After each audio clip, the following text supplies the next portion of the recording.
Tapi Giba itu banyak yang nonton ya Pak? Ada cerita dengan yang lucu lagu Pacarku Moy ini Pak. Saya waktu itu masih kuliah, disebut kampus nggak apa-apa ya Pak? Apa-apa. Di UPN Jakarta. Betul. Saya kan belum punya mobil ya Pak. Sedap, masih mahasiswa. Masih. Naiklah angkot Pak. Angkotnya muter lagu Pacarku Moy, saya langsung begini Pak. Terus kemudian jika mau ngaku-ngaku ya. Langsung begini.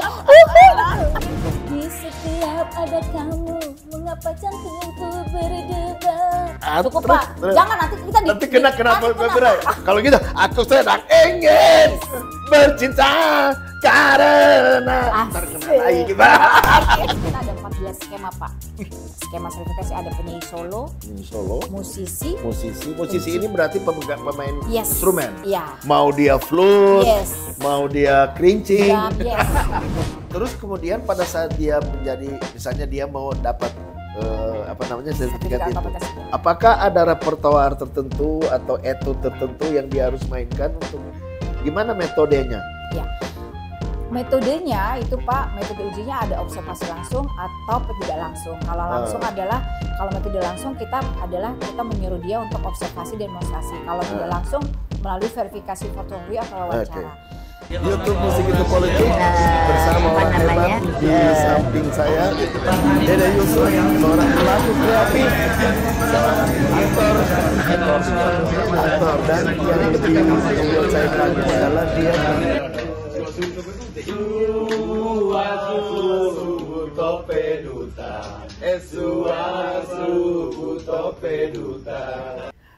Baku Dapa ulang dengan saya Amin Abdullah atau dikenal juga dengan Muhammad Amin di channel YouTube Musik Itu Politik, terutama di segmen Baku Dapa. Dan kali ini tamu kita adalah Dr. Mila Rosa SEMM. Assalamualaikum warahmatullahi wabarakatuh. Waalaikumsalam warahmatullahi wabarakatuh Pak Amin. Baku Dapa, tune in terus ya, tune in terus bersama saya Mila Rosa dan Pak Amin. Ya, Baku Dapa itu bahasa Timur Bu, Indonesia Timur. Dapa. Jadi kalau baku itu saling, terus kemudian dapat itu ketemu. Saling bertemu. Nah, biasa kalau orang Baku Dapa itu ya ngobrol, chit-chat. Dan jadi di sini Baku Dapa lebih baik ngonten daripada gibah. Nah, cocok Pak, setuju saya. Kalau ngonten kan kita harus positif ya. Kalau gibah, aduh. Nah, biasanya gitu ya Pak. Gitu deh Pak. Gibah itu bisa ngurangin ini loh, ngurangin pahala loh. Betul banget. Betul banget.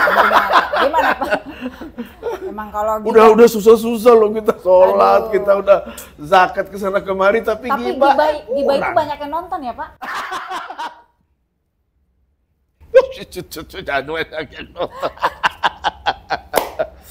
Saya senang ketemu dengan Ibu Doktor Mila Rosa karena dia ini saya sebut dengan penyanyi dangdut bergelar doktor. Dia penyanyi tetapi sekaligus juga seorang ekonom, lulusan UPI Yogyakarta.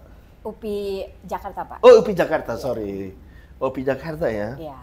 Jurusan Ekonomi dan Bisnis. Ekonomi dan Bisnis. Oke. Podcast kali ini kita bagi dua bagian. Karena tadi saya katakan dia penyanyi dangdut bergelar doktor di bidang ekonomi dan bisnis. Jadi Ibu Mila Rosa ini seniman, tetapi juga seorang asesor muda Lembaga Sertifikasi Musik Indonesia. Jangan dulu nanya itu apa itu sertifikasi musik. Jangan dulu. Kita ngomongin dangdut dulu. Asik dulu ya Pak. Asik dulu kita. Bu, Ibu di zaman dulu itu terkenal, bukan zaman dulu, mungkin sampai sekarang. Dengan lagu Pacarku Moy. Dan kemudian Cubit-Cubit Sayang. Cubit-Cubit Sayang. Boleh cerita nggak di zaman itu? Boleh Pak. Itu Pacarku Moy kok. Bismillah itu seingat saya tahun ini Pak, tahun 90-an ya. 90-an. Awalnya sih sebenarnya biasa Pak. Saya kan anak kampus, masa nyanyi dangdut, kumaha gitu kan ya. Tapi kan produser, mau duit nggak? Mau cuan nggak? Oke siap. Oh jadi gitu ditanya, mau duit nggak? Awalnya saya nyanyi pop rock Pak. Iya. Tapi kan pada saat itu emang era-era dangdut kan lagi naik ya Pak. Jadi di tahun-tahun berapa tuh? 90-an ya. Oh, Kalau ya, untuk pop rock ya? itu 89. Waktu itu pop rock, lagu pop rock itu saya nyanyi lagunya yang main musik itu adalah Mas Eki Sukarno yang main. Oh, temenan. Temenan. Udah pernah podcast di sini juga, Bu. Wah, nanti harus kayaknya harus undang berdua itu, Pak. Terus tahun 90 dangdut lagi naik, saya ditawarin produser, oke siap Pak, saya nyanyi, muncullah lagu Pacarku Moy. Ada cerita dengan yang lucu lagu Pacarku Moy ini Pak. Saya waktu itu masuk kuliah disebut kampus nggak apa-apa ya Pak? Nggak apa-apa. Di UPN Jakarta. Betul. Saya kan belum punya mobil ya Pak. Sedap, masih mahasiswa. Masih mahasiswa. Naiklah angkot Pak. Angkotnya muter lagu Pacarku Moy, saya langsung begini Pak. Terus kemudian jika mau ngaku-ngaku ya. Langsung begini. Itu lucu tuh. Lucu tuh Pak ya. Nah lanjut, ternyata Pacarku Moy itu Pak pada saat itu kan masih eranya pita BASF ya Pak ya. Apa? Oh iya. Pakai pita, pakai kaset. Sehari itu bisa terjual 6.000, 7.000 gitu loh Pak. Langsung dimunculkan lagu yang Cubit-Cubit Sayang. Pacarku Moy itu saya hanya nyanyi satu kaset itu hanya nyanyi satu lagu aja Pak. Jadi di bawahnya itu ada penyanyi-penyanyi. Kompilasi. Modelnya kompilasi. Karena Pacarku Moy jalan sama produser saya langsung dibikinin album. Langsunglah dilengkapin lagu-lagunya itu loh Pak. Nah, termasuk Cubit-Cubit Sayang. Termasuk Cubit-Cubit Sayang. Tapi itu lucu itu. Penyanyi belum punya mobil, naik angkut, lagunya diputer. Iya. Aduh, mudah-mudahan supirnya nggak tahu saya. Gitu. Boleh tahu nggak itu jurusan apa kemana? Gandul Pak, Gandul. Dari Pondok Labu ke Depok kan lewat Gandul kan Pak. Kalau nggak salah itu 105 gitu. Ini lucu nih. Hidup. Aduh. 105. Oke. Nah, Bu. Ya. Bu Mila. Yes. Kemudian keluar lagu Takkan Ku Biarkan. Itu tahun berapa? Takkan Ku Biarkan itu saya recordingnya itu tahun 2020 pas after COVID ya Pak. Berarti belum terlalu lama ya? Belum. Habis itu kita nunggu syutingnya tuh waktu itu kan pemerintah masih memberlakukan separuh gitu kan Pak. Akhirnya agak-agak takut. Nah begitu sudah mulai diputuskan bahwa mulai bisa beraktivitas baru syuting Pak. Baru syuting itu juga syutingnya di studio Takkan Ku Biarkan itu. Baru kita syuting. Nah Takkan Ku Biarkan itu rilisnya adalah tahun 2022 kalau nggak salah 22 berarti akhir 2 ya tahun Pak. yang 3 tahun lalu betul, ya. Nah itu ciptaan Ukat S. Ya itu memang musiknya agak-agak reggae. Sebenarnya itu lagu ini Pak bukan lagu baru tapi lagu remix ya. Tapi di apa remix di dalam versi yang berbeda. Gitu. Reggae dangdut. Nah buat saya itu menarik Bu karena menurut saya itu adalah kalau dalam ekonomi kreatif disebut diversifikasi produk. Jadi produk dangdut itu bukan hanya itu bukan yang ini ya Pak konvensional. Ya, boleh sih tradisional, tapi kan kemudian ada peluang-peluang lain. Betul. Seperti misalnya reggae dut ya. Saya udah dengar dan memang terasa reggae-nya gitu, terasa dangdutnya. Nah, saya pikir ini penting ya karena dangdut ini berdasarkan data ya. Saya lagi minta data juga. Terakhir kontribusi dangdut itu masih tetap sekitar 60%. 60% dari semua genre yang ada di Jadi dangdut tetap kontribusinya nomor satu di Indonesia. Nah, menurut saya diversifikasi produk ini menurut saya sih penting Bu, karena akan membuat pasar menjadi lebih besar dan pilihan konsumen menjadi lebih banyak. Betul. Ibu setuju? Setuju Pak, setuju banget. Nah, apalagi dari kacamata ekonomi dan bisnis. Nah, ya. Benar-benar Pak, saya setuju banget. Okay. Karena gini, kadang-kadang kita untuk menjangkau dari segala macam genre gitu kan, terutama kalau sekarang kan lebih terkenal dengan generasi Z kayak gitu kan. Kadang-kadang kita harus melipir juga apa sih yang selera dia nih gitu kan Pak. Iya, sesuai dengan masa pasar. Pertama, meskipun kita dibilang mature, tapi kita ngikutin lah seleranya pasar apa sih supaya kita bisa tembus pasar generasi Z itu kita ikutin arah dia dari pemilihan lagunya, dari klipnya pun juga Pak, editingnya juga seperti itu. Jangan yang jangan apa sih jadul gitu-gitu. Seperti itu. Jadi itu memang perlu juga kita namanya diversifikasi produk tuh saya setuju banget tuh Pak, bahwa harus meskipun ibarat kata gini, kita nggak perlu melihat era-era kita, tapi bagaimana kita bisa beradaptasi dengan situasi dan kondisi sekarang. Betul. Gitu, Otherwise akan lenyap dengan apa, tidak mampu untuk bertahan dengan zaman. Itu dinosaurus kan binatang terbesar di dunia ya. Betul Pak. Karena tidak bisa beradaptasi dengan perubahan. Betul. Ya. Karena tempatnya kegedean Pak, nggak ada keluar. Saya ingin melihat ini ya Bu, reggae-dut ya. Misalnya tak akan kubiarkan ya, itu bagaimana genre dua genre digabung, reggae dengan dangdut. Kita juga lihat bagaimana usaha Ibu, saya kira Ibu tahu ya, ada K-pop dicampur dangdut. Iya. Yaitu Vildan dengan Bang Yedam ya. Iya. Nah itu produsernya sempat kesini Bu. Wih. Sempat kesini ngobrol-ngobrol gitu. Jadi dia bilang dia mau bikin lagi. Tapi menurut Ibu gimana tuh K-pop dengan campur dangdut? K-pop dengan campur dangdut. Udah lihat? Iya, saya sempat ya. Kalau menurut saya Pak, di sini kan dilihat gini Pak. Ada berbagai macam kita melihatnya bukan hanya dari hanya satu sudut saja. Kalau lihat dari sisi keaslian mungkin orang berpendapat jangan gitu kan.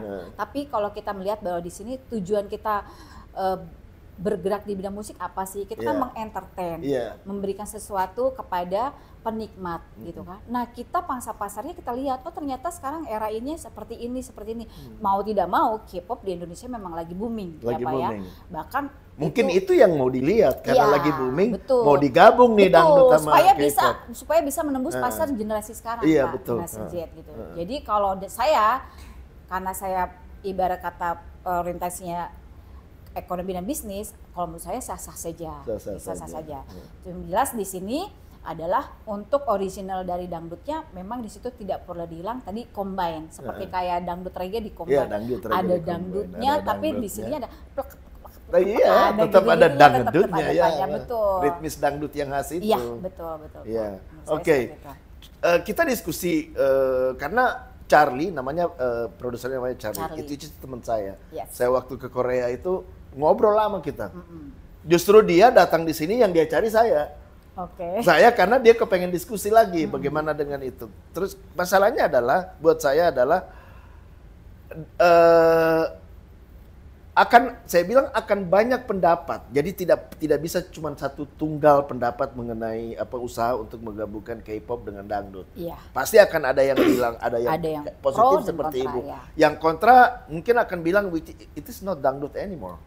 Ini bukan lagi dangdut nih gitu, memang terasa gitu ini. Menurut saya ya cari. Ya tapi memang biasanya orang-orang teman-teman dari Korea dari mana itu gigih Bu. Jadi misalnya mereka akan mencari terus sampai akhirnya bisa dapat formula yang paling tepat. Nah misalnya gini, saya termasuk yang suka lagunya Dewa, sedang ingin di setiap ada kamu, mengapa jantungku berdebar. Cukup Pak, jangan nanti kita nanti kena copyright. Kalau gitu, aku sedang ingin bercinta karena ntar kena lagi kita. Kena copyright. Seru banget kita ya Bu. Musiknya musik rock, tapi dinyanyikannya dengan cengkok-cengkok. Iya, Oke, nah terus kemudian ada juga orkes sakit hatinya Slank. Orkes betul. Wanangkanan aku lagi, gitu ya. Slank kan berarti berusaha menembus pangsa dangdut di situ, betul, Pak. Karena dia kan genrenya udah jelas nih, anak slang, anak rock, tapi dia kepengen nembus ke pasar dangdut, makanya dibuatlah. Dan bahkan itu digunakan pada saat politik ya Bu ya. Kita nggak bahas politik di sini, tetapi itu kemudian bagaimana lagu itu bisa jadi kekuatan politik juga gitu ya. Nah ini Hampa Hatiku, Ungu. Hampa Hatiku. Pernahkah kau merasa? Jeng. Makanya kan Pak. Kita jadinya cuma nyanyi-nyanyi doang nih Bu. Iya benar, asik soalnya Pak. Saya juga senang, tapi ntar ketahuan Glenn juga usia. pernah kan Pak? Glenn dengan Dewi Persik. Ya, Glenn dengan Dewi Persik. Ini kalau saya bilang ntar ketahuan usia saya Bu.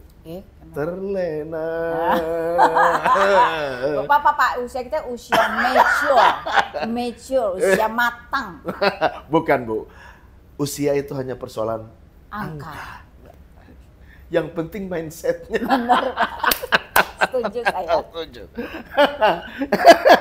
Setuju, Pak. Setuju ya?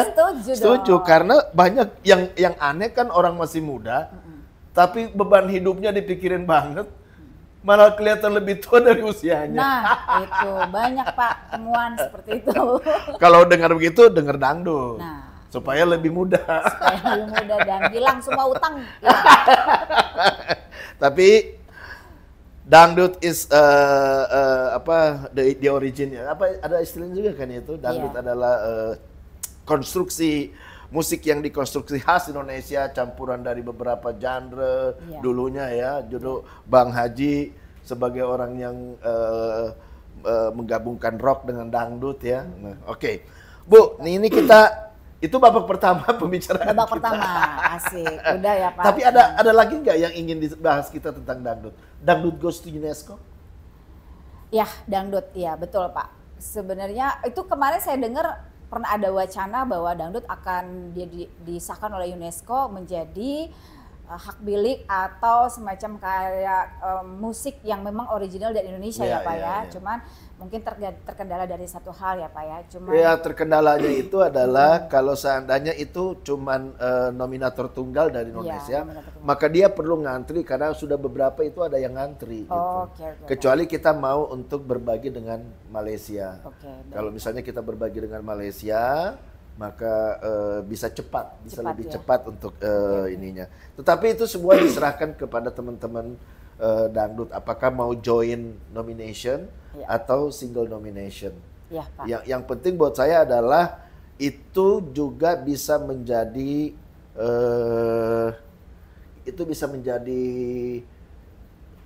diplomasi budaya.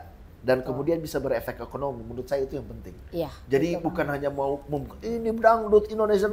It's not only that. It's not about identity. Tapi bagaimana kemudian dia berdampak secara ekonomi dan diplomasi budaya kita. Sebenarnya kalau berdampak secara ekonomi, yang merasakan manfaatnya pencipta dangdut juga, produser dangdut juga, pemain musik. Iya, benar. Semuanya merasakan dampaknya ya Pak. Semoga akan jadi lebih baik ya Pak ya.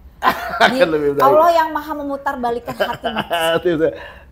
Itulah tugas kami Bu dari Kementerian Ekonomi Kreatif. Bagaimana kemudian tapi kalau dangdut sudah terbukti produk domestik brutonya paling tinggi dari seluruh musik itu 60%. Ya, apalagi serapan tenaga kerja. Ibu ingat, Ibu mikir gak sih yang pemain-pemain organ tunggal yang sampai di kampung pelosok-pelosok itu, yang pesta kawin dia main terus, berapa ininya? Berapa biaya dia dapat hidup dari main-main dangdut main keyboard organ tunggal dia. Tapi kasihan pencipta lagunya ya kalau ya belum dapat royalti. Terus kemudian yang ketiga devisa ekspor ya. Devisa ekspor. Nah, bayangkan lagu-lagu dangdut kita itu diputar di Malaysia, di Brunei. Ya benar kan? Betul. Kalau di itu masih Bu, saya pernah juga datang ke Malaysia itu sempat itu lagu-lagu Indonesia diputar saya nonton di TV lagu-lagu. Nah kebetulan Pak, lagu saya yang Pacar Kumoy sama Cubi-Cubi Sayang itu diminta Malaysia juga Pak. Jadi saya seminggu di sana untuk syuting. Iya. Pada saat itu datang. Nah kebetulan saya juga pas pergi ke Malaysia itu baru pertama kali juga naik pesawat itu Pak. Jadi memang luar biasa ya Pak ya, dari dangdut jadi naik pesawat. Itu, betul. Bisa ini buka seatbelt. Bismillah Pak, bismillah kan ada panduannya Pak, saya pelajarin banget Pak. Mau nanya kan malu ya Pak. Karena ada cerita nih teman gua kan juga ini Bu. Saya kebetulan, sorry ya. Iya, silakan Pak.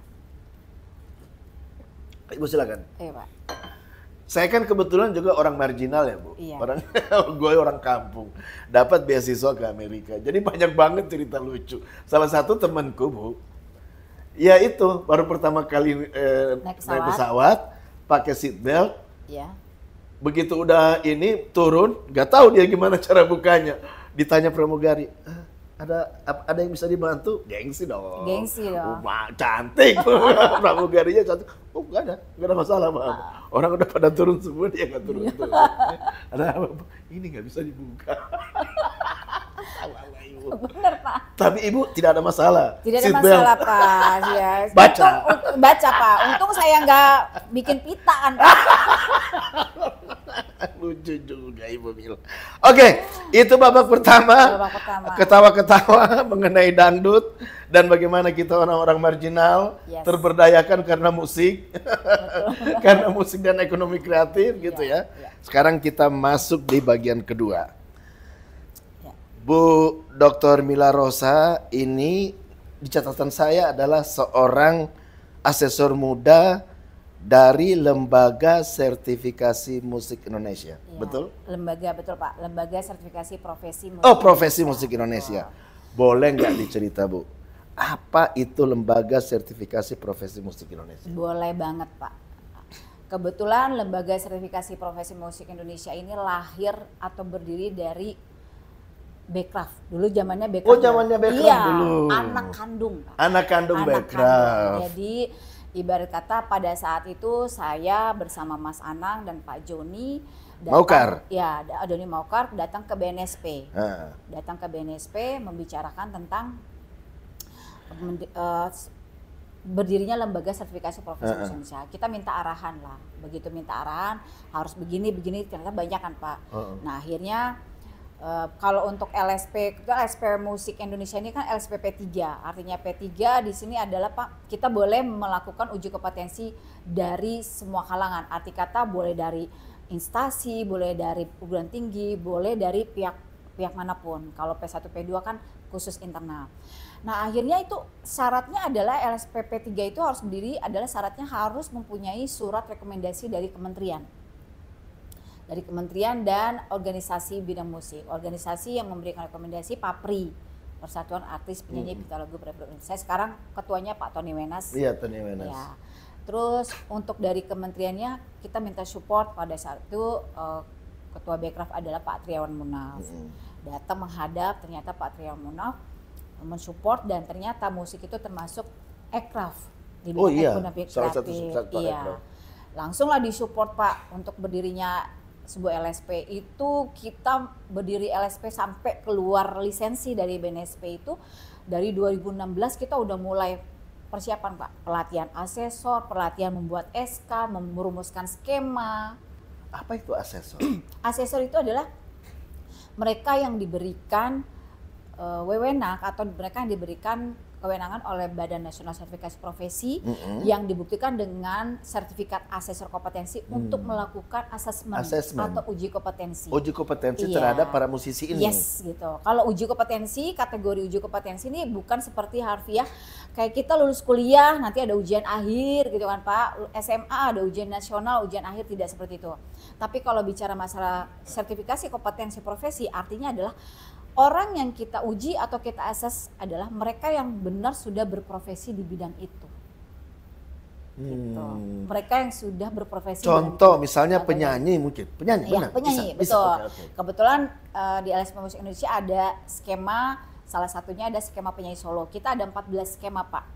Skema sertifikasi ada penyanyi solo, musisi ini berarti pemain instrumen. Iya. Mau dia flute, mau dia kerincing, kolintang, iya gitu Pak. So, angklung tradisi. Yes, gitu ya. Terus ada pencipta lagu. Oh, pencipta lagu, komposer, songwriter. Ada juri musik. Oh, juri musik ya betul. Iya, pengajar musik. Pengajar musik. Ada konduktor. Oke, ADMS. Ada komponis. Pemain orkestra. Tadi komposer dan komponis apa bedanya? Kalau di sertifikasi namanya komponis Pak. Kalau komposer kan lebih kepada pencipta lagu ya Pak ya. Oh, songwriter. Komponis, ya. Okay. Ada komponis, ada kalau komponis berarti yang musik serius atau musik yang orkestra gitu? Ya betul. Oke. Ada pemain orkestra Pak. Iya, pemain orkestra. Kita juga ada. Terus ada sound engineering atau penata. Oh iya betul, itu penting tuh. Betul. Ada musisi media baru yang ibarat kata modelnya digital itu Pak. bikin DJ? musik kan secara digital, bukan. Bukan. Bikin musik itu kan ada yang sistemnya techno gitu kan Pak. Oh, Nah, tuh kita ya, ada. ya. Terus ada pemandu karaoke juga ada loh Pak. Asik. Kalau itu saya nggak ini. Nggak ikutan ya Pak? Bukan. Pemandu karaoke ada juga. Ada Pak. Itu terhitung musisi berarti mereka. Masuk karena dalam unitnya itu ada unit di mana dia adalah membantu Orang- tamu dalam bernyanyi, memilih lagu. Wah, Nah, pemandu gitu, karaoke pemandu ternyata karaoke. terhitung musisi ya. Ada. Waduh. Terus ada Pak penyanyi kelompok yang untuk Oh, choir, paduan suara. gitu. Vocal group. Iya, vocal group. Nah, Bonnie M mau main loh, Bu. Bonnie M tanggal 10 Januari mau main. Iya. Itu mungkin termasuk kelompok suara tuh. Ya harusnya ikut sertifikasi Pak. lucu. Lu memang bisa dapat sertifikasi apa dari Amerika, tapi kalau di sini harus Iya, ikut. Harus, benar. Sama ini Pak, ini insya Allah kita akan tambah skema DJ, disc jockey. Disc jockey ya, karena Ya, memang mereka iya ya. Ada Untuk kebutuhan. musik ini ya, musik apa? EDM ya, Iya, electronic dance betul, music. Pak, gitu. Terus kalau hip hop juga masuk ya? Hip hop itu masuk Pak Masuk. ke dalam ini. Kalau hip hop itu termasuk ke dalam penyanyi solo. Penyanyi solo itu ada 10 unit. Ya. Ada di dalamnya di situ adalah mempraktikkan solfeggio. Hip hop kan termasuk kan rapper itu juga apa? mempraktikkan solfeggio. Solfeggio, oke. Iya. Ada rapper juga masuk Pak. Rapper. Beatbox? Beatbox sama Pak. Itu kan bernada kan Pak, meskipun Iya, dengan ritmis pasti ya. bernada, ritme masuk ke situ. Masuk Pak. ya. Betul. Iya. Ane manu tina kutunu Yes. baku kande kande Athena Asik. jukulau ampera pera kupakai kupatente lau Masuk Pak. dus. Ya. Nah akhirnya LSP Musik itu Pak disupport penuh oleh Bekraf pada saat itu di tahun 2018, 16 Mei tahun 2018 keluarlah lisensinya dari BNSP. Badan Nasional Jadi Sertifikasi setelah Profesi. disupport oleh Bekraf, kemudian BNSP mengeluarkan lisensi. Iya. Lisensi itu gunanya untuk memberikan suatu izin kepada LSP untuk melakukan uji kompetensi. Karena yang berhak melakukan uji kompetensi hanya LSP. Iya. Berarti LSP itu anggotanya siapa aja, Bu? LSP bukan anggota kali Pak ya. LSP itu ada pengurus ya Pak. Oh, pengurus, ada sorry. pengurus Pengurus, ya. Ada ya. pengurus itu ada yang paling harus lengkap adalah di situ ada dewan pengarah, dewan pakar, terus ada manajer sertifikasi, manajer mutu, manajer administrasi. Oh, terus kemudian Sama mereka yang asesor. memilih Iya. asesornya, menentukan asesor. Manajer itu juga asesor Pak. Oh, sekaligus asesor. Iya. Iya, Nah, iya. asesor LSP Musik Indonesia tuh orang-orang hebat Pak. Jimmy Contoh. Manopo. Waduh, drummer tuh. Yes. Cindy Lentungan. Wah, drummer tuh. Tamam Hussein. Ya, dangdut. Ya. Saya asesor juga Ike Nurjana asesor. Oh, tadi yang kita nyanyi lagunya. Iya. Terus di situ almarhum Ben Sleo tuh asesor kita. Oh iya, sebagai wartawan betul. musik. Terus ada juga Pak skema manajer artis, kebetulan asesornya Pak Joni. Oh, manajemen Manajer artis. Oh, ada tuh manajer kita artis. asesoris tuh. Nah, dewan pengarah pakar kita ada Dwiki Darmawan, ada Ayu Soraya, ada. Jadi backgroundnya memang orang-orang hebat lah Pak. Iyalah ya, orang-orang yang sudah profesional di bidangnya ya. Betul. Nah, jadi mereka bertugas untuk mengasesmen. Iya. Setelah lulus asesmen apa? Mereka Nanti dapat dia apa? akan dapat ini Pak, sertifikat. Oke. Jadi gini, seperti penyanyi A memang sudah terkenal ya Pak ya. Sudah terkenal, famous gitu kan. Di masyarakat siapa yang nggak kenal dia, terkenal. Tapi apakah profesinya sudah mendapat pengakuan dari negara? Nah, melalui sertifikasi kompetensi itu berarti profesinya sudah diakui oleh negara. Karena nanti dia akan mempunyai sertifikat kompetensi yang berhologram Garuda. Wih, Gitu, jadi Pak. ada Jadi sudah diakui negara. Nah, jangan salah Pak Amin. Ada beberapa negara yang mengharuskan kalau dia itu mau show perform di luar mengharuskan ada sertifikat. Pada saat visa ditanya tujuan untuk apa? Untuk show, untuk nyanyi, mana untuk sertifikatnya? main. Okay, do you have certification? Nah, itu pasti yang berlaku adalah sertifikat kompetensi yang dari BNSP, yang mengeluarkan yang LSP Musik itu Pak. Nah itu ada beberapa negara dan itu memang terbukti. Alhamdulillah nih Pak Amin, kemarin 20 November BNSP itu melakukan sosialisasi bekerjasama dengan LSP Musik Indonesia, sosialisasi bidang musik sekaligus pemberian sertifikat kompetensi bidang musik. Nah, ada nama-nama populer yang sudah bersertifikat kompetensi, Pak Amin. Tanggal 20 November dibagi. Salah satunya adalah Mas Yopi Widianto. Oh iya. Chandra Darusman. Iya, saya dengar. ADMS, ada ya Pak. Terus di situ ada Andre Hanusa, ya termasuk Kadri. Terus di situ juga ada Ayu Soraya, ada nama-nama besar di situ Pak. Terus ada Dwiki Darmawan juga. Nah dia dan nama-nama lain. Once termasuk. Iya, termasuk yang sudah bersertifikat kompetensi. Musisi daerah juga ada Pak. Jadi bukan cuma nasional ya. Iya, ada namanya Bertopah. Dia tuh pemain sasando. Oh Berto, iya. Udah kemarin udah asesmen Pak. Dia jadinya masuk di musisi ya? Iya, musisi tradisional gitu. Jadi waktu saya masih aktif, saya pernah main sama-sama Berto di Jerman. Iya. Di Berlin. Dulu zaman gue masih aktif. Sekarang udah terlalu besar ini jadi. Sekarang Bapak saatnya untuk mensupport. Iya. Jadi kalau Jack Ma bilang Bu, umur 40 you do your umur 30-an you follow the boss. 40-an you do your best. Umur 50-an prepare the next generation. Nah, jadi ya udah benar kita Tuturi Handayani. Betul Pak, betul banget. Jadi gitu Pak. Nah kebetulan LSP Musik Indonesia ini cuma ada satu Pak. Di Indonesia, nggak ada yang lain. Nggak ada. Mendirikan LSP itu kan tidak mudah Pak. Buktinya karena harus kalau tidak disupport oleh Bekraf, dulu tidak jadi kali Pak ya. Karena kan harus pelatihan asesor tuh harus nginep di hotel seminggu. Wah pokoknya banyak sekali kosnya gitu Pak. Jadi alhamdulillah. Jadi memang berarti ada semacam indikator-indikator untuk dia bisa diberi lisensi. Bentuknya apa? Sertifikat kompetensi. Sertifikat kompetensi. Nah kadang gini nih Pak Amin, yang jadi PR buat kami nih dari asesor dan pengurus LSP Musik Indonesia, mengakses nama-nama besar tuh kadang-kadang butuh effort. Disangkanya kalau pakai nama uji kompetensi, oh ngapain gue diuji gitu kan. Siapa yang uji gue gitu kan Pak. Padahal gue udah ini gitu.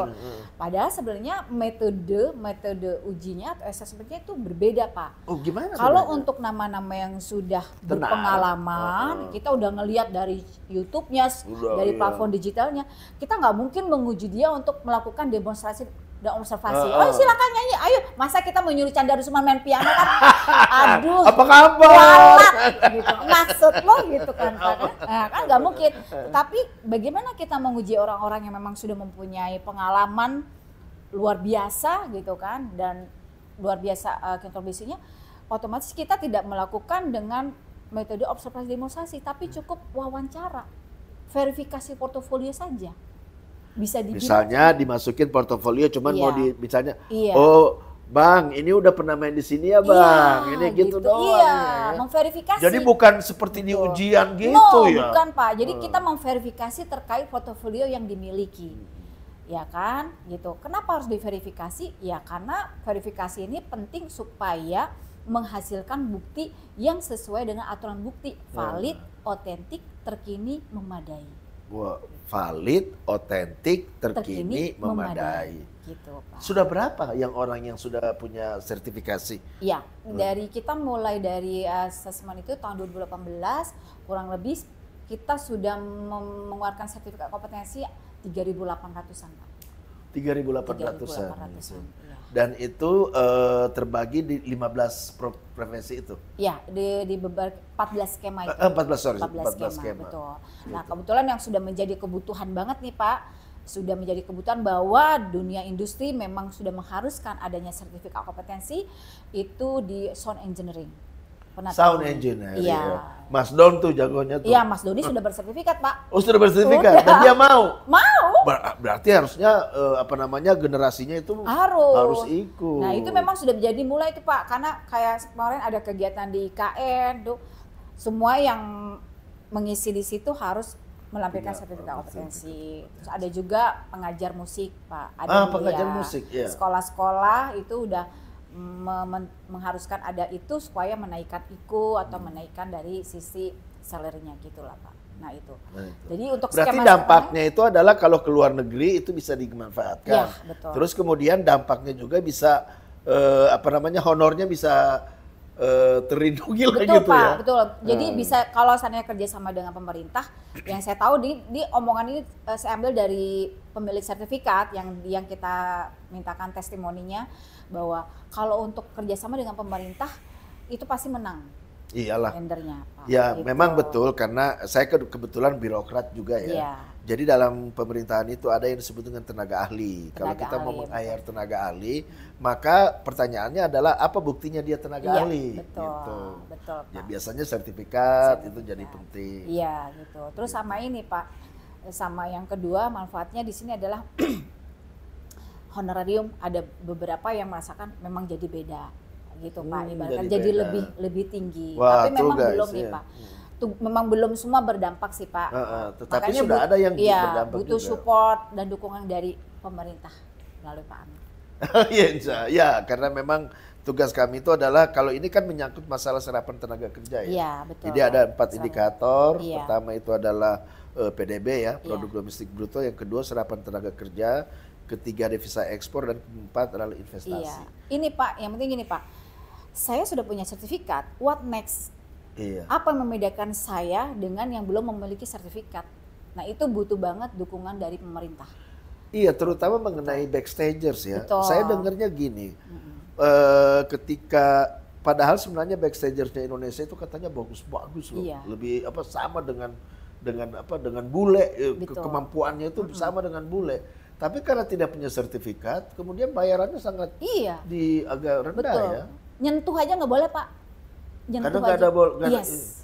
Jadi kalau bule datang, misalnya grup apa gitu Iya. datang, Bawa deh dari luar. dia bawa dari Betul. luar. Jadi Karena begitu dia datang sini dia bilang sertifikat iya, mana? Iya. Nggak ada, jadi ya biayanya jadi lebih mahal gitu kan ya Pak ya. Iya, iyalah. Kalau biayanya lebih mahal, otomatis kita yang beli tiketnya jadi lebih mahal. Iya. Ya karena memang tenaga kita yang ditanya adalah sertifikat kompetensi, gitu Pak. Nah itu yang memang butuh support dan dukungan dari pemerintah terkait. Apa bentuk dukungannya yang dibutuhkan? Dukungnya gini Pak, contoh gini, kalau di bidang musik adalah mereka sudah memiliki sertifikat kompetensi, itu banyak sekali yang bercerita sama saya mengeluhkan, apa ya Bu Mila setelah saya dapat sertifikat kompetensi ini untuk apa gitu kan. Dukungannya adalah misalkan di sini, mungkin kalau sifat mandatori belum ya Pak, mungkin ibarat kata kalau berhubungan dengan musik biasanya kan ada outputnya adalah main di hotel, di kafe gitu kan ya Pak ya. Dukungan dari pemerintah ini bentuknya adalah supaya hotel menomorsatukan atau mendahulukan mereka yang talent-talent bersertifikat kompetensi. Oh, gitu. jadi ada semacam peraturan. Iya, gitu Peraturan Pak. daerah. Instruksi atau arahan Perda atau anjuran atau gitu. perda, ya. Betul Pak. Peraturan daerah yang ibarat kata untuk hotel-hotel ini memperkerjakan disarankan, dihimbau untuk yang sudah memiliki sertifikat kompetensi. Nah, artinya apa? Artinya otomatis mereka-mereka yang sudah memiliki sertifikat kompetensi merasa nyaman, saya sudah punya sertifikat kompetensi, saya dapat pekerjaan di sini dengan mudah. Garansi ya, ada garansi jaminan, gitu ya. loh, betul Pak. Nah, misalkan syukur-syukur bisa nominalnya berbeda, tingkat kesejahteraannya berbeda. Artinya apa? Otomatis itu kan kalau kesejahteraan berbeda atau nominal berbeda berdampak kepada konsumen. Tapi kalau saya rasa untuk tampilan yang bagus, yang tidak mengecewakan, konsumen saya rasa tidak berat untuk membayar lebih karena memang talent-talentnya adalah semua sudah bersertifikat kompetensi. Pertanyaan saya mengenai ada guru musik ada juga ya? Ada pengajar musik Pak. Nah, bagaimana dengan misalnya lulusan S1 IKJ, Ya. lulusan S1 ISI, Ya. bedanya apa dengan yang sudah berkompetensi ini? Ya. Kebetulan saya di tahun ini Pak, di tahun 2021. 2021. Ya, Desember 2021, dosen ISI Jogja 23 sertifikasi kompetensi di LSP Musik Indonesia. 23 ISI Jogja. Sertifikasi kompetensi. Siapa aja tuh namanya? Ada Pak Andre. Pak ini Inyoman siapa ya? Nyoman apa? Dia gamelan. Iya. Gamelan. Nama-nama besar Pak di situ ada Pak siapa ya? Dosen hebat tuh kemarin Soflan tuh ada datanya di Soflan. Nah itu gini Pak, kenapa mereka memerlukan itu gitu kan? Pertama itu menaikkan kapasitas dia atau IQ dosen tersebut di kampus. Tuh Pak. Kedua, Menaikkan IQ. iya, ibarat kata bahwa dia memiliki sertifikat kompetensi itu ada nilai tambahan. Ada nilai tambahan. Oh, nilai tambah ya. Yes. Ya. Otomatis yang telusurnya ke pendapatan. Gitu. Salary. Terus kedua, kalau isi itu kan banyak Pak perform di luar negeri. Iya. Ternyata itu yang ditanya. Sertifikat iya, juga. Sertifikat kompetensi. Berarti kalau pemain orkestra biola, berarti ada itunya. Iya, ada Pak. Namanya di situ ditulis sertifikatnya adalah musisi biola utama. Terus kemudian pada saat dia menjadi, misalnya dia mau dapat sertifikat itu. Ya. Apakah ada repertoar tertentu atau etude tertentu yang dia harus mainkan untuk gimana metodenya? Ya. Metodenya itu Pak, metode ujinya ada observasi langsung atau tidak langsung. Kalau langsung kalau metode langsung kita menyuruh dia untuk observasi dan demonstrasi. Kalau tidak langsung melalui verifikasi portofolio atau wawancara. Nah, acuannya dari mana? Acuannya adalah berdasarkan SKKNI. Apa itu SKKNI? Oh, apa itu SKKNI? Standar Kompetensi Kerja Nasional Indonesia. Yang nomor-nomor itu kan ya, Ibu ya? Betul. Kebetulan di bidang musik adalah SKKNI nomor 204 tahun 2018. Jadi acuannya kepada itu. Kepada unit-unit yang ada di SKKNI itu. Gitu loh Pak. Waduh, ini pembaca buku Musik Itu Politik harus tahu ini, karena ini benar-benar musik itu politik, itu artinya ini kan keputusan politik yang hubungannya dengan musik. Jadi ya ini Pak, sesuai dengan peraturan Kemenaker kan Pak ya, dari situ memang di situ ada, memang di situ belum menjadi keharusan, tetapi pemerintah di sini menyiapkan bagi mereka yang ingin memiliki sertifikat kompetensi atas profesinya, itu ada lembaganya, itu lembaga sertifikasi profesi. Saya ini dosen Bu, dosen di IKJ, etnomusikologi, terus kemudian dosen di UI, di bidang kebudayaan dan industri kreatif, dan mungkin akan mengajar juga di beberapa ini, tetapi ekonomi kreatif, bukan musik semata gitu, tapi gejala ekonomi kreatif. Bisa nggak saya dapat sertifikat? Jadi kalau itu saya sertifikasi apa? Oke, jadi kalau di Bapak bisa, karena Bapak kan memang, Bapak mungkin saya sarankan masuknya di pengajar musik. Oh, pengajar. Nanti, dan ya Pak, dari pengajar musik. Jadi nanti di situ dokumen yang Bapak bawa adalah terkait dengan surat tugas Bapak sebagai dosen. Ya, terus ada mata kuliah apa saja yang Bapak ajarkan. Pernah ajar, ya. Itu termasuk dokumen portofolio dan jadi persyaratan dasar untuk mengikuti uji kompetensi. Jadi memang peserta yang mengikuti uji kompetensi ada persyaratan dasar yang harus dipenuhi. Gitu, saya ada tuh Bu. Jadi nanti insya Allah saya akan ke lembaga sertifikasi profesi musik. Ada satu sebenarnya profesi yang penting sebenarnya. Bahkan dalam beberapa kasus ini menjadi penting untuk menjembatani antara produk musik dengan konsumen, yakni kritikus. Kita sudah ada di skema, di skema musik belum ada Pak. Belum ada. Kebetulan jadi skema sertifikasi bidang musik itu acuannya adalah dari SK Kemendikbud Pak, komentar dari Kemendikbud. Iya betul. Dulu kita punya wartawan musik yang Bang Ben, almarhum, which itu adalah teman baik saya juga. Sekarang kita punya Adib Hidayat. Nah masalahnya sekarang ini Adib menurut Hidayat. Saya juga masih kurang ya Bu ya, yang mau berprofesi sebagai penulis musik atau kritikus musik, yang minimal menjembatani lah gitu ya. Betul. Ya. Itu ada tuh Pak, SKKNI itu Pak, kritikus musik. Iya ya. Ada. Cuman masalahnya itu tadi, nggak banyak orang yang mau masuk di situ. Orang sudah nggak suka baca sekarang visual. Iya, sukanya visual. By the way, Mas Wei, selama kita ngobrol tadi ini di belakang kita ini adalah video-video musik dari Ibu Mila Rosa. Jadi masih tirus Pak, masih tirus. Ini masa. Jadi kalau pembaca musik itu politik mau melihat bagaimana rekam jejak dari Dr. Mila Rosa, seorang penyanyi dangdut yang bergelar doktor, maka lihatlah video-video ini. Saya udah sebelum wawancara ini udah banyak saya nonton, dan Itulah sebabnya kemudian kenapa kita ngobrol jadi enak, karena udah ada survei terlebih dahulu. Iya, sudah ada survei Pak ya. Oke Bu, ini kita sudah sampai di akhir dari podcast ini. Kira-kira ada yang ingin disampaikan Bu? Dua, mengenai musik dangdut dan mengenai pentingnya lembaga sertifikasi profesi musik Indonesia. Iya, oke, baik. Kalau mengenai musik dangdut, bahwa di sini ajang-ajang yang ada di televisi itu sudah mumpuni ya Pak ya. Iya. Bahwa di sini mereka yang talenta-talenta di bidang musik, di bidang nyanyi, bidang vokal itu bisa tersalurkan melalui ajang-ajang yang ada di televisi. Waktu zaman saya dulu kan cuma ada wajah baru ya Pak ya. Ya kalau sekarang sudah banyak tuh Pak ajang-ajang yang ada di televisi. Nah kalau untuk sertifikasi kompetensi bidang musik ini penting sekali bahwa teman-teman yang bergerak di bidang musik, teman-teman di sini sudah famous, sudah dikenal banyak orang, tetapi profesi teman-teman harus mendapatkan pengakuan dari negara. Caranya bagaimana? Ikutlah sertifikasi kompetensi bidang musik. Nah, nanti bisa berkolaborasi dengan LSP Musik Indonesia.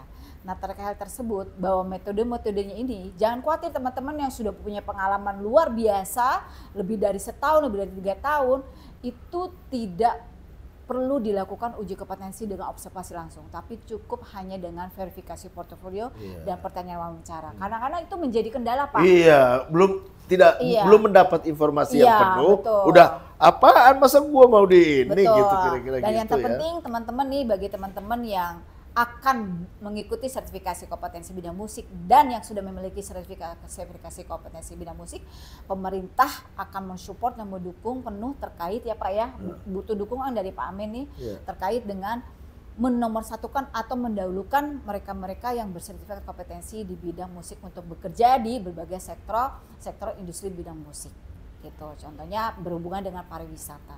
Ini kita lagi berkolaborasi dengan pemerintah melalui Pak Amin untuk membuat hal itu semua. Jadi tetap semangat teman-teman yang sudah memiliki sertifikat kompetensi, bahwa harapan teman-teman yang sudah memiliki sertifikat kompetensi itu insya Allah akan terjawab.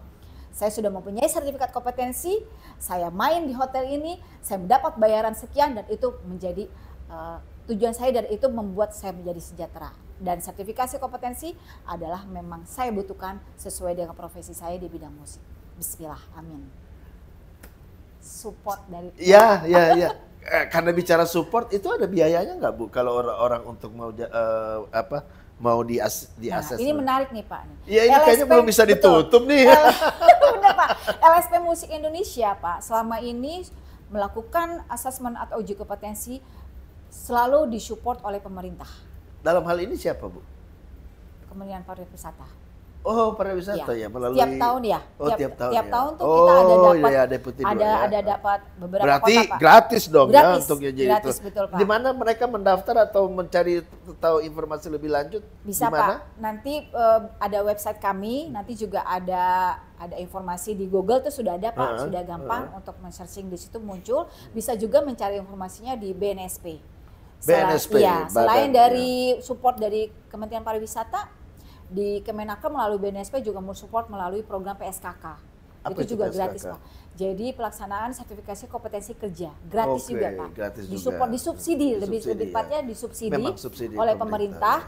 Tapi juga ada kos-kos yang itu sudah disupport oleh pemerintah, tapi kos yang belum disupport itu baru kita kena charge kepada peserta. Tapi jadinya kan tidak mahal ya Pak. Kalau tidak disupport itu satu skema 1.600.000 Pak. Kalau apa? Kalau secara mandiri satu skema 1.600.000. Nah, tapi dengan adanya campur tangan negara itu bisa bisa gratis. Insya Allah tiap tahun Pak. Luar biasa, kita udah cukup lama ngobrol. Kalau pemain kerincing-kerincing ya. Ya, tapi minimal ritmis harus benar, temponya dengan ya itu harus benar, lu jangan kerincing-kerincing doang. Baik, saya nggak tahu nih mau nutup apa, tapi sepertinya salah satu indikator dari kemajuan ekonomi kreatif itu adalah serapan tenaga kerja. Ketika kemudian ada lembaga sertifikasi profesi musik Indonesia yang memberikan sertifikat dan bisa memberikan nilai tambah, maka saya kira itu bagian dari bagaimana kita membangun ekosistem industri musik di Indonesia. Baku Dapa ulang dengan saya, Amin Abdullah, dan saya Mila Rosa. Ya, di channel YouTube Musik Itu Politik, terutama di segmen Baku Dapa. Salam Baku Dapa ulang. Salam musik Indonesia. Salam musik Salam Indonesia.